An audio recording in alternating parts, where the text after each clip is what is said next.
مرحبا بكم أصدقائي في فيديو جديد من قناتكم، حيث نأخذكم دائما في جولة داخل أبرز مشاريع البنية التحتية في المغرب. اليوم سنتحدث عن آخر مستجدات ملعب البريد في مدينة الرباط، والذي يشهد تقدما مذهلا في وتيرة الأشغال.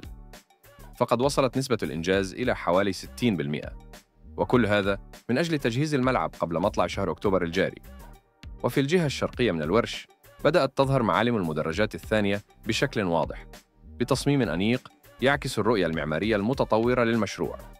أما المنصة الشرفية فهي حديث آخر، تصميم استثنائي يتكون من 3 مدرجات متجانسة، مما يمنح هذه الجهة شكلاً متوازناً وفخماً في آن واحد.